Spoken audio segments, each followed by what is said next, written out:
The kite up in the air, and I hold it in my wheelchair. But you told me that you didn't have any hobbies. You used to have hobbies. That was my hobby. That was his hobby. Oh. So in other words, you don't mind using Don's hobbies now that you gave up your own. What was my hobby? Raising kids. How about playing the piano? I enjoyed that. What are you playing now? Nothing. But you have an organ.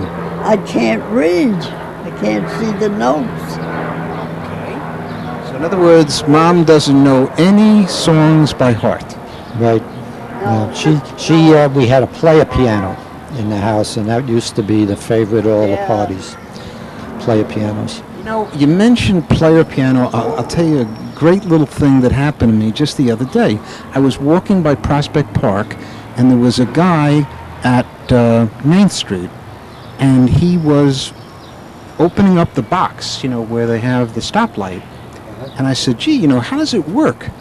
And he showed me a black roller, about this long. It looked like the thing out of a typewriter roller. And there were little markings on it, which he said were like Braille. And then there were little keys. And he said that this was like a player piano. And it was manually controlled. It was not connected by computer to anything. And it was the old-fashioned street light. And I saw him looking like this. And I said, what are you doing? And he said, I'm looking down the street at the next light to make sure it's timed properly. Great. And I said, that's Brooklyn. That's great. We're right on the cutting edge, He said, other parts of the city, it's all computer controlled, but not Brooklyn. I didn't know anything about that. But across the street, there was a very high, you must remember that, the brick fence there, the brick wall, and the boys used to sit on top of them, take stones, and pitch it at the light to break it, of course. Not me. I wouldn't do that. Good kid. I can tell. I guess he was too little.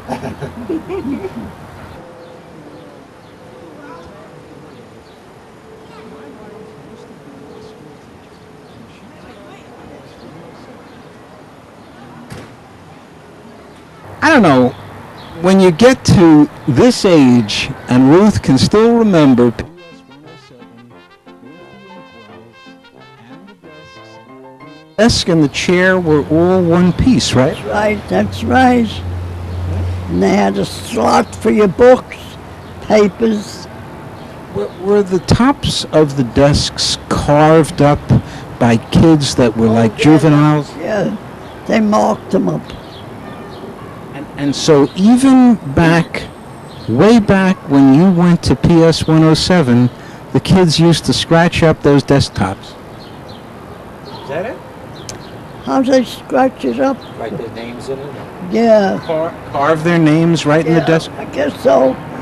It was scribbling to me. I never knew what it was. Well, this is what, about 1907, 1908? I guess so. Born in 1900. Yeah. 70 You went years to old. school about 6, 7, yeah. Had gas lights on the street then, right? Oh, yeah, sure. Man used to come along with a big stick and he'd light it inside. And that's what the boys would be pelting with the stones.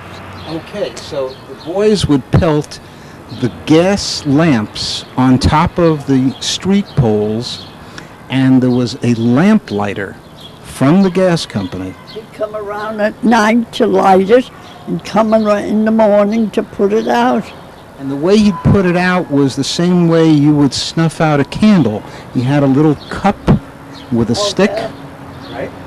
I don't know, I never watched. Just agree with me. I guess you're right, You know, a lot of people throw away things that are old.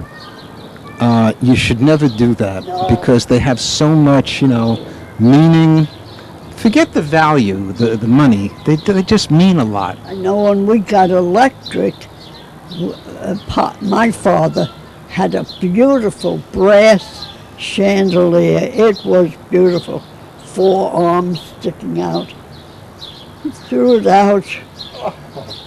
By 1900, the streets of the Lower East Side were jammed with more than 25,000 pushcarts, which sold everything from vegetables to pots and pans, shoelaces, bolts of cloth, tools, and crockery. The great whirlpool of the races. Edwin Hill. No city was more appropriate to become the Then there was another wagon with what? Ices. Ices, yeah. Ices that you color. Yeah, and Oh, wait a minute. Would you explain that? You mean ices that you would eat with flavor? yeah. But didn't you also have, if you excuse the expression, the Iceman cometh? Oh, yes, the Iceman. Yeah. He come with his clump of ice to put, oh, that was a nuisance. How did he bring it in the house? How did he get the ice in the house? Had the, what it, Tongs. tongs, yeah. He'd clamp it around and pull it, walk in the house with it dripping all the way. So I could say that the biggest improvement you liked probably, Mom, was when you went from coal to oil. She used to dread the coal in the basement. 4 scuttles. I had to get 2 for myself for the day, 2 for my mother upstairs. Oh, I never stopped until I got the money to convert it. Oh, that was horrible. You know, I'm very glad that you converted from, coal to oil heat. But I must tell you, PS 107 didn't convert from coal until a couple of years ago. Really? Did my mother tell you about Willie Sutton, her friend, her good friend Willie Sutton? Yeah, he was my good friend. We used to play Ring-a-Levio and any of the games outside here. You're talking about Sutton, Frank Sutton? Jimmy. I'm sorry, Jimmy Sutton? Okay, tell me about Jimmy Sutton now. He was my good friend and he just turned bad. He never killed anybody, but he could steal the eyes out of your head. Did he get caught, or did he always get away with it? Yeah, he got caught. And he got away. Mom, tell him the story about when you were wheeling the carriage across the street, and my father was a policeman. Tell him that story. Willie came along. Oh, yes. I think he was sick, or one of the boys was sick, and his son was on the other side. So I took them over there, and Jimmy Sutton comes trotting up with his black coat and velvet collar, very, very straight.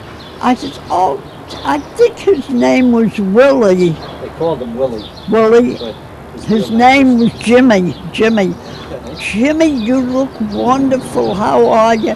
He says, Ruth, you're as beautiful as ever. Oh, after having 4 kids, nobody says that to you. So I looked at him, I was drooling, and I come in the house, and I called my mother. I said, you'll never guess who I was talking to. She says, who? I said, Willie Sutton. She says, where? I says, across the street. My husband was in bed. He's a policeman. All the cops in New York City are looking for him. I'm talking with him and come rushing up, pulling his pants on. Which way to go? I says, he went down that way. He went that way to see his mother, but I wouldn't tell him. I said, he went that way. He goes running down the street. Well, they called him Willie, but I think his name was Jimmy. So this was Willie Sutton, Willie Sutton, the bank robber. the bank robber. Yeah, and somebody said, oh, he's a horrible person. Look at all the money he stole. And his mother was still up there. She says, he never killed anybody.